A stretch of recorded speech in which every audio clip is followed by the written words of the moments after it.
नमस्कार मित्रों यही है सही भारत यूट्यूब चैनल में आपનું हार्दिक स्वागत है।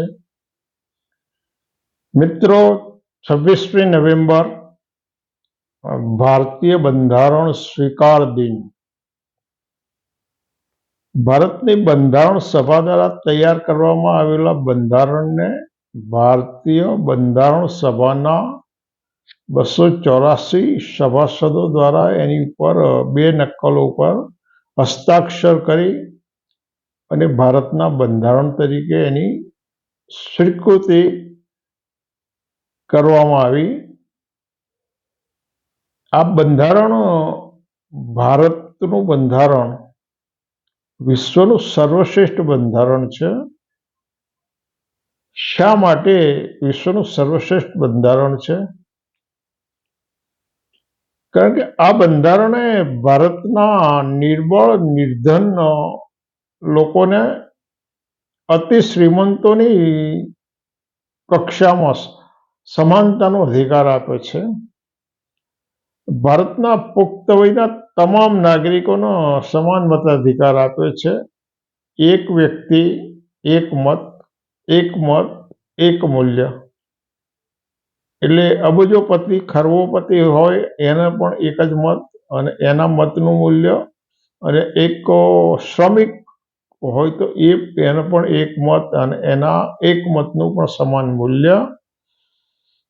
ભારતની 5000 વર્ષની જે સામાજિક, શૈક્ષણિક અને ધાર્મિક જે વિસંગતતાઓ હતી, અસમાનતાઓ હતી, એના બંધારણો ખતમ કરી અને એક બહુ વિશાળ સામાજિક ક્રાંતિ કરી છે। અને એના કારણે આ બંધારણ સર્વશ્રેષ્ઠ છે। એણે બ્રાહ્મણ અતિ શુદ્રનો સમાન દરજ્જો આપી અને એક કક્ષામાં મૂક્યા। આ બંધારણની સિદ્ધિઓની તો આપણે આ એક એપિસોડમાં વિશદ ચર્ચા ના કરી શકીએ, પરંતુ એના જે મૂળભૂત અધિકારો છે એની વાત કરીએ। ભારતના પ્રત્યેક નાગરિકને મૂળભૂત અધિકારો મળેલા છે। એમાં સૌથી અગત્યનો સમાનતાનો અધિકાર છે। એટલે ભારતનો તમામ નાગરિક કાયદાની દ્રષ્ટિએ સમાન છે। ધર્મ, જાતિ, લિંગના ભેદભાવના કારણે જે અસમાનતા હતી ત્યાં પણ સમાનતાનો અધિકાર આપે છે। એવા ભેદભાવ નકારી નાખવામાં આવે છે, એટલે કાનૂની રીતે આવા ભેદભાવો નષ્ટ કરવામાં આવે છે। જાહેર નોકરીઓમાં તકની દરેક જાહેર નોકરીઓ મેળવવામાં દરેક પુખ્ત નાગરિકને તકની સમાનતા આપે છે। આ બંધારણ ભારતના કરોડો અનુસૂચિત જાતિના લોકો સાથે પાળવામાં આવતી અસ્પૃશ્યતા નાબૂદ કરે છે। અનેક લોકોને જે એવોર્ડ આપવાની જે પ્રથા હતી એના બંધારણ દ્વારા નાબૂદ કરવામાં આવે છે। સ્વાતંત્ર્યનો અધિકાર આપે છે, એટલે સૌથી પહેલા તમને વાણી સ્વાતંત્ર્યનો અધિકાર આપે છે। તમે તમારા વિચારો મુક્ત રીતે અભિવ્યક્ત કરી શકો। ગુનામાં તમે દોષિત ઠરવામાં આવે તો એની સામે તમને રક્ષણ મેળવવાનો અધિકાર આપવામાં આવે છે। તમારા જીવનનું રક્ષણ કરવાનો અધિકાર આપે છે। તમને યોગ્ય લાગે તેવું શિક્ષણ પ્રાપ્ત કરવાનો અધિકાર આપે છે।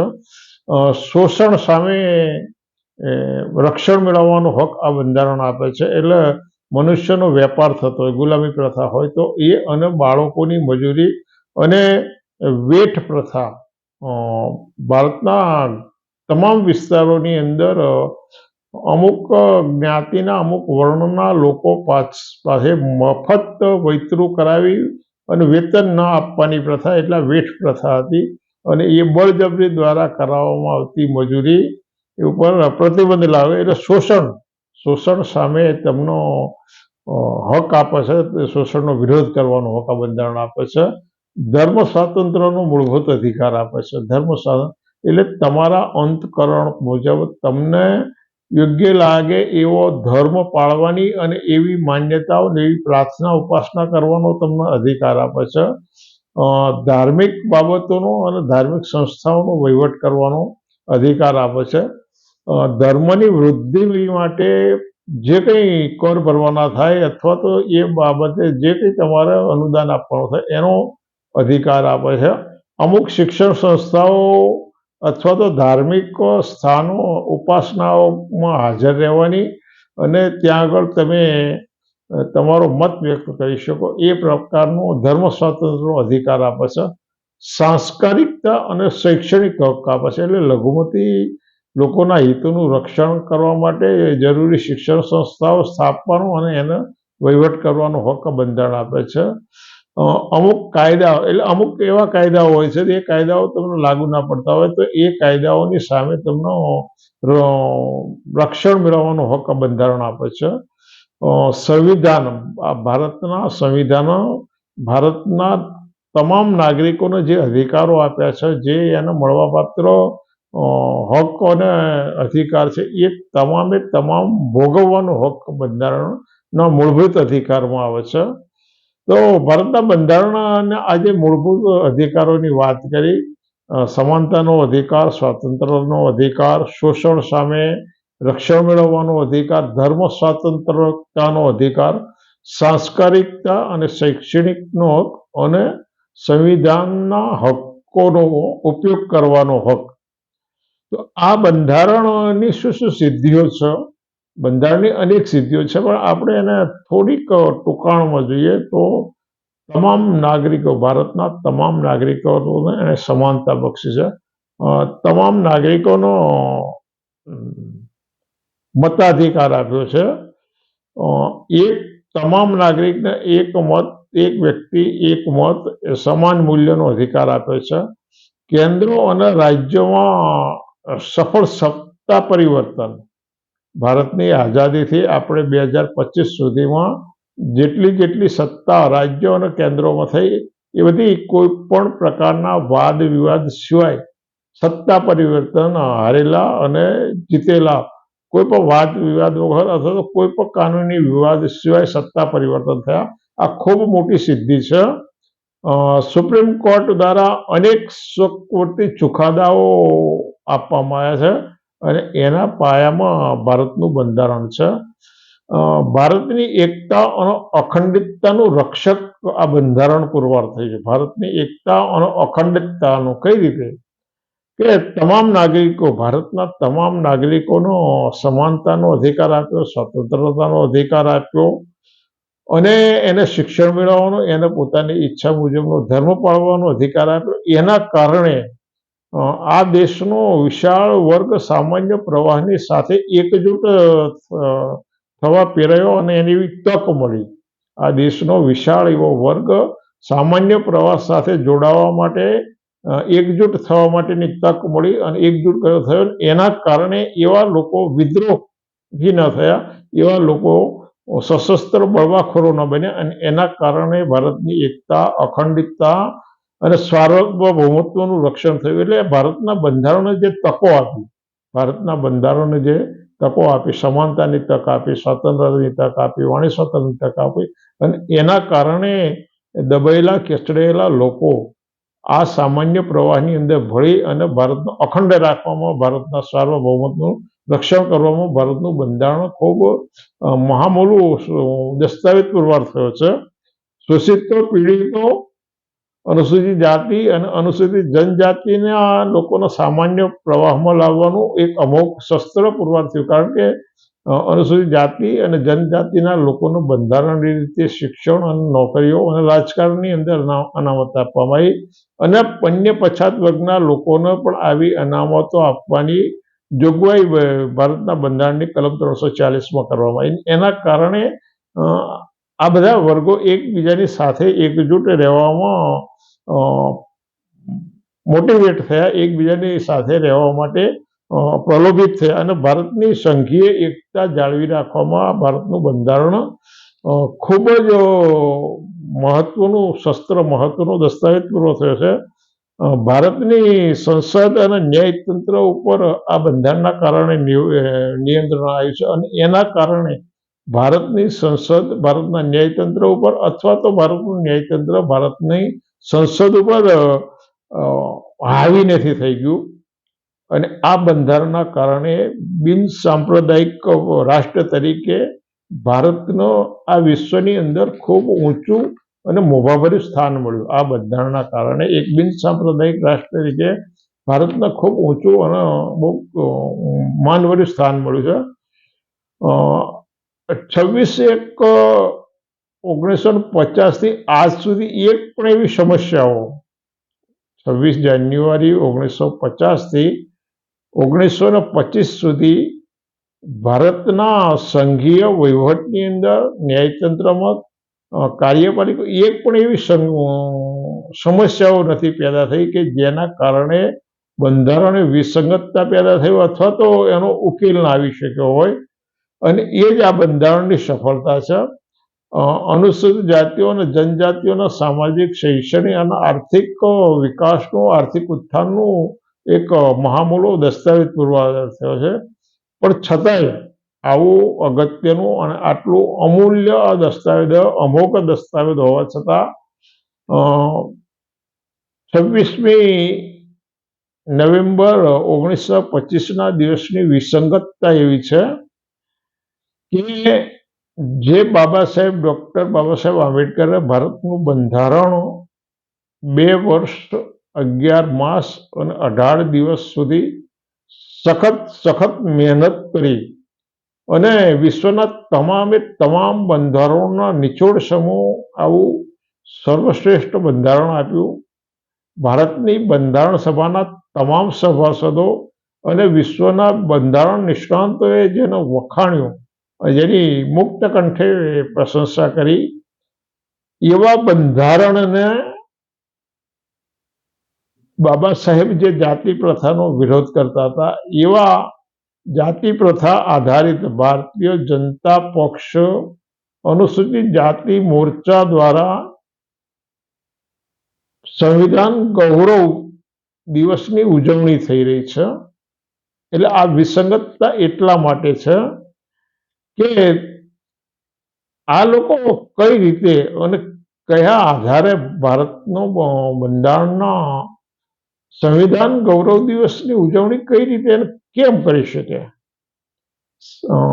સાથે સાથે એ પણ એક નોંધવા જેવી બાબત છે કે 25 જૂન ને બંધારણ હત્યા દિવસ તરીકે ઉજવણી કરવામાં આવે છે. આ 2 દિવસો, 2 બાબતો વિચારવા જેવી છે. આવતીકાલ 26મી નવેમ્બર 1925નો સંવિધાન ગૌરવ દિવસ ઉજવી રહ્યા છે, પણ જે લોકો ઉજવી રહ્યા છે એ જ લોકો આ ભારતના બંધારણને ખતમ કરવા માટેના અનેક પ્રકારના પ્રયાસો, ભારતનું બંધારણનો જે દિવસે સ્વીકાર થયો 26મી નવેમ્બર 1949, એના 4 દિવસ પછી રાષ્ટ્રીય સ્વયંસેવક સંઘના મુખપત્ર ઓર્ગેનાઇઝરમાં 30મી નવેમ્બર 1949ના દિવસે ભારતના બંધારણની વિરુદ્ધમાં ખૂબ લાંબો લેખ લખી અને આ બંધારણ ભારતની સંસ્કૃતિને, ભારતની પ્રજાને અનુકૂળ નથી એમ કરી એ બંધારણનો વિરોધ કરવાની શરૂઆત થઈ ગઈ. પરંતુ એ એક જ પ્રયાસ નહોતો, એ પછી તો બહુ વ્યવસ્થિત રીતે આયોજનબદ્ધ પ્રશિક્ષિત લોકો દ્વારા ભારતનું બંધારણનો કઈ રીતે વિરોધ થઈ શકે અને કેમ વિરોધ કરવો જોઈએ એની એક ભૂગર્ભમાં એક મુહિમ ચાલી રહી છે. દીનદયાળ ઉપાધ્યાય નામના જે રાષ્ટ્રીય સ્વયંસેવક સંઘના એક અગ્રણી વિચારક હતા. એમણે બૌદ્ધિકતાના સાવ નીચેના છેડે બેસી અને ટપોરીની ભાષામાં ભારતના બંધારણનો અનાદર અને વિરોધ રાષ્ટ્રીય ચિંતન નામના એમના પુસ્તકમાં કર્યો છે. MS ગોલવલકર, જે રાષ્ટ્રીય સ્વયંસેવક સંઘના દ્વિતીય સંઘચાલક હતા, એમણે બંચ ઓફ થોટ્સનું જે ગુજરાતી અનુવાદ છે, ચિંતન સરિતાના ભાગ 3 અને 4ના પાન નંબર 36 અને 47 ઉપર બંધારણના પુનઃમૂલ્યાંકન અને પુનઃલેખનનો એમણે આગ્રહ કર્યો છે. પુનઃલેખન અને પુનઃમૂલ્યાંકન માટે એમણે આહવાન કર્યું છે. વી ઓર અવર નેશનહુડ, વી ઓર અવર નેશનહુડ ડિફાઇન, એની અંદર ગોલવલકર એવું કહે છે કે ભાઈ રાજ સત્તા તો ધર્મ આજ્ઞા અનુસાર ચાલવી જોઈએ. એટલે હવે તો બધી બાબતો જાહેર છે. ધર્મ આજ્ઞા સર એટલે મનુસ્મૃતિ, અને મનુસ્મૃતિ શું કહે છે, મનુસ્મૃતિમાં શું પડ્યું છે, હવે આ બાબતો કઈ ખાનગી નથી, તમે બધા જાણો છો. દંતોપંત થેગડી હિન્દુ સમાજનું રક્ષા કવચ, સામાજિક સમરસતા. આ પુસ્તકમાં પણ બંધારણ અને બાબા એમ કહે છે કે ભાઈ આ બંધારણ છે ને બાબા સાહેબની ઈચ્છા મુજબનું નહોતું. બાબા સાહેબ તો એ ઈચ્છતા હતા કે ભારતમાંથી જાતિ વ્યવસ્થા 100% ખતમ થવી જોઈએ. તો તમે કેમ જાતિ વ્યવસ્થા ખતમ નથી કરતા? બાબા સાહેબનું જે ઈચ્છાઓ હતી એ જ બંધારણમાં નથી. તો બાબા સાહેબની તો પહેલી ઈચ્છા એ હતી કે આ ભારતની અંદર તમામે તમામ લોકો વર્ણ અને ધર્મના ભેદભાવ મિટાડીને વર્ણ અને ધર્મના ભેદભાવને નષ્ટ કરી રોટી અને બેટી વ્યવહારથી બંધાય. બાબા સાહેબની આવી ઈચ્છા હતી. તો આ પગલું પણ અમલમાં મૂકવું જોઈએ. બાબા સાહેબની ઈચ્છાઓને જો માન આપતા હોય તો બરોબર છે. એટલે સંઘ પરિવારની વિશ્વ હિન્દુ પરિષદની જે એપ્રિલ 1984માં અલ્હાબાદમાં ધર્મ સંસદનું આયોજન કર્યું હતું, અને આ ધર્મ સંસદે મુસ્લિમો અને ખ્રિસ્તીઓને કોઈ પણ અધિકાર નહીં આપવાનો અને અનામતનો એમણે સંપૂર્ણ ઇનકાર કરેલો છે. કે સુદર્શન RSના વડાએ બનતાની સાથે એમણે એવું કહ્યું હતું કે ભારતના બંધારણને દરિયામાં ફેંકી દેવું જોઈએ. કેન્દ્રમાં અટલ બિહારી વાજપેયીની સરકાર આવી વર્ષ 2000માં, અને એ સમય દરમિયાન સંસદનું ચોમાસું સભા સત્ર શરૂ થયાના આગલા દિવસે ફક્ત એક સરકારી ઠરાવ કરી અને નિવૃત્ત ન્યાયાધીશ વેંકટ ચેલૈયાની અધ્યક્ષતામાં બંધારણની સમીક્ષા માટેનું એક પંચની નિમણૂક કરી હતી. પરંતુ આમ જનતાનો વિરોધ અને બંધારણની અંદર એવું કંઈ પણ સુધારવા જાય ન મળવાના કારણે આ પંચ કોઈ પણ ચોક્કસ અહેવાલ આપી શક્યું નહોતું. પરંતુ ભાજપની અટલ બિહારી વાજપેયી સરકારે જે વેંકટ ચેલૈયા પંચ નિમ્યું એનો બચાવ કરવા માટે ગુજરાત અનુસૂચિત જાતિના કેટલાક પદાધિકારીઓ બંધારણ સમીક્ષાને જાણીએ સત્યને જાણીએ, ફરી વખત એક વખત જોઈ લો, બંધારણ સમીક્ષા સત્યને જાણીએ એ ટાઇટલ સાથે એમણે એક પુસ્તિકા બહાર પાડી હતી. એનું પ્રકાશક ભારતીય જનતા પાર્ટી ગુજરાત પ્રદેશ હતું. અને આ પુસ્તિકા બહાર પાડનારા જે મહાનુભાવો હતા એ પણ ગુજરાત અનુસૂચિત જાતિના મહાનુભાવો હતા. રતિલાલ વર્મા, અશ્વિન બેનકર, મૂળચંદ રાણા, રમણભાઈ વોરા, જીવરાજ ચૌહાણ, માધાભાઈ બોરીચા, ઈશ્વરભાઈ મકવાણા, ગોવિંદભાઈ ચૌહાણ હવે સ્વર્ગસ્થ, ફકીરભાઈ વાઘેલા હવે સ્વર્ગસ્થ, ઝવેરભાઈ ચાવડા એ પણ સ્વર્ગસ્થ, અને મહેન્દ્રભાઈ પરમાર. આ 10 મહાનુભાવોએ અટલ બિહારી વાજપેયીએ જે સમીક્ષા પંચ નિમ્યું હતું વેંકટ ચેલૈયાના અધ્યક્ષસ્થાનનું, એનો બચાવ કરવા માટે અનેક ઉદાહરણો આપેલા છે. એ ચર્ચા કરવાનો અત્યારે અવકાશ નથી. પરંતુ 2016માં કેન્દ્રની અંદર એનડીએ સરકારે Indira Gandhi national centre for આર્ટના ચેરમેન તરીકે જેની નિમણૂક કરી હતી એ રામ બહાદુર રાયે જણાવ્યું હતું કે ભારતનું બંધારણ આંબેડકરે ઘડ્યું નથી, પણ BN રાવ નામના કર્મચારીએ આ ભારતના બંધારણની રચના કરી છે. અનંત હેગડે 2017માં એક કેન્દ્રીય મંત્રી હતા અને એમણે બંધારણમાંથી સેક્યુલર શબ્દ રદ કરવાની અને ફેરફાર કરી દેવાની વાત કરી હતી. આટલાથી આ મહાનુભાવો અટકેલા નથી. અ, ગોવિંદાચાર્યએ પણ બંધારણમાંથી ધર્મનિરપેક્ષતા શબ્દ રદ કરવાની વાત કરી હતી. કોઈ કનીલ મિશ્રા નામનો કે કથિત વકીલ છે, એ પણ ડોક્ટર આંબેડકર અને બંધારણ મિટાઈ દેવાની વાત કરે છે. હવે ભારતનું બંધારણ ઘડવાની વાતનો પ્રશ્ન વિચારીએ તો ભારતના બંધારણનું ઘડતર કોણે કર્યું? બંધારણ સભાની રચના શા માટે કરવામાં આવી હતી? આમ તો બંધારણ સભાની રચનાની શરૂઆત 1943ની અંદર એનો વિચાર રજૂ થયો હતો અને ત્યાંથી એ વૈચારિક પ્રક્રિયા શરૂ થઈ હતી. 1946માં બંધારણ સભાની રચનાની શરૂઆત થઈ હતી. એ વખતે કેટલાક રજવાડાઓ બંધારણ સભામાં નહોતા જોડાયા, પરંતુ જે લોકો બંધારણ સભામાં જોડાયા ત્યારે એની સભ્ય સંખ્યા 389 હતી, પરંતુ વિભાજન થવાથી એ સભ્ય સંખ્યા ઘટી ગઈ અને ભારતની બંધારણ સભાની અંદર એવા સભ્યો હતા કે એ જુદા જુદા વિસ્તારોમાંથી ચૂંટાઈ અને બંધારણ સભામાં ચૂંટાઈ આવ્યા હતા. ડોક્ટર બાબા સાહેબ આંબેડકર પહેલી વખત આજના બાંગ્લાદેશના ઝાલોર મત વિસ્તારમાંથી ચૂંટાઈ અને બંધારણ સભામાં આવ્યા હતા. બંધારણ સભામાં 9મી ડિસેમ્બર 1946ના દિવસે ડોક્ટર બાબા સાહેબે આપેલા ભાષણના કારણે બાબા સાહેબની વિદ્વતા અને બાબા સાહેબની અનિવાર્યતા બધાને સમજાઈ હતી.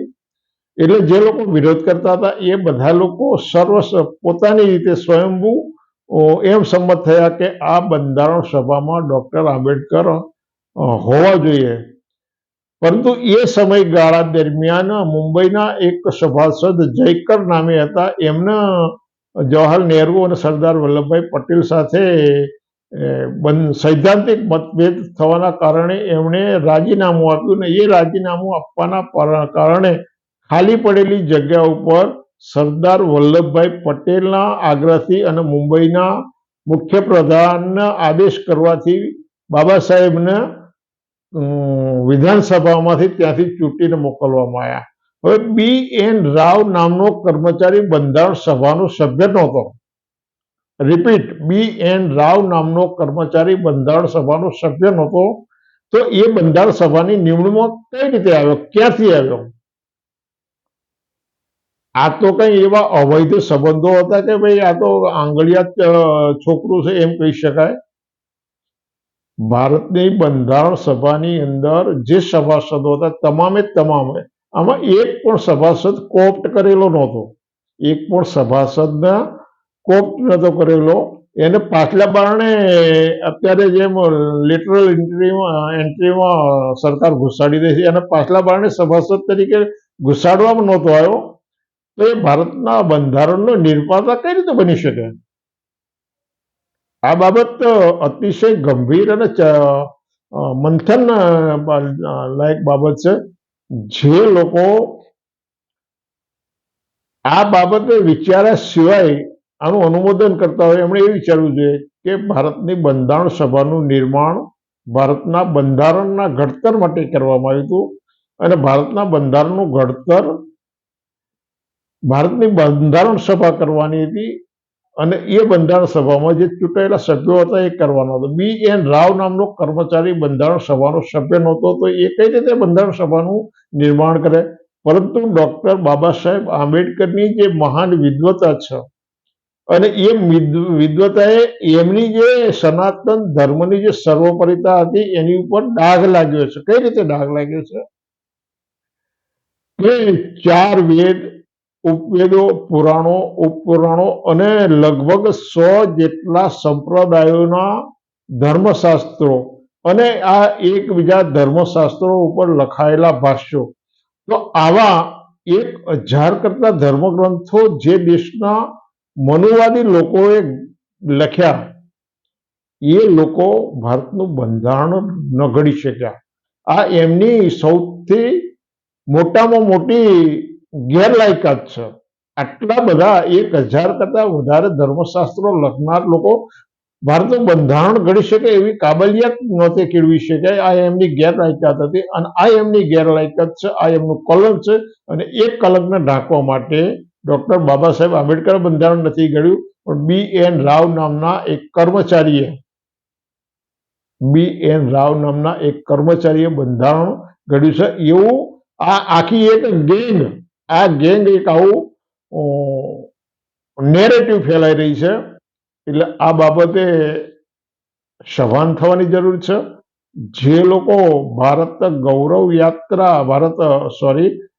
સંવિધાન ગૌરવ દિવસ ઉજવી રહ્યા છે, એ લોકોએ એમના અંતરાત્માને પૂછવું જોઈએ કે એક બાજુ અમે આ બંધારણ ખતમ કરવા, બંધારણનો વિરોધ કરવા માટે અમે તનતોડ મહેનત કરીએ છીએ, અને વળી પાછા અમે સંવિધાન ગૌરવ દિવસ પણ ઉજવી રહ્યા છીએ.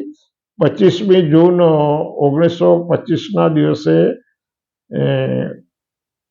ભારતમાં કટોકટી લાદવાનું અતિ પવિત્ર કામ શ્રીમતી ઇન્દિરા ગાંધીએ કર્યું હતું. એ દિવસના બંધારણ હત્યા દિવસ ઓળખવામાં આવે છે. પરંતુ કેટલાક વર્ષોથી એકાદ દાયકાથી ભારતની બંધારણીય સંસ્થાઓની જે અવહેલના થઈ છે, એ તો અનેક કટોકટીઓ કરતા પણ વધારે છે. અને છતાંય ઇન્દિરાજીએ જે દિવસે કટોકટી જાહેર કરી, અને એ દિવસના જે સમાચાર પત્રો હતા એની અંદર એવું હતું, ભારતમાં 100 દિવસની કટોકટી લાગુ. એ વખતે 100 દિવસ માટે કટોકટી લાગુ કરવામાં આવી હતી, પણ પછી લંબાઈ હતી. તો એ દિવસને બંધારણ હત્યા દિવસ તરીકે ઓળખવામાં છે. પરંતુ બંધારણની વિરુદ્ધમાં આટલા બધા ષડયંત્રો કરનારા લોકો છે, અને એ જ લોકો પાછા બંધારણનું યશોગાન ગાય. આ કેવી વિટંબણા કહેવાય. એટલે આ વિટંબણાને સમજવા માટે, આવા લોકોના પગલાંને સમજવા માટે તમે કાનૂની અને બંધારણીય સભાનતા કેળવો, એવી અપેક્ષા સાથે તમને યોગ્ય લાગે તો ચેનલને સબસ્ક્રાઈબ કરો, લાઈક કરો, શેર કરો, અને તમારી પાસે હોય તો કોઈક વિચાર કોમેન્ટમાં લખજો. ચલો મળીશું ફરી.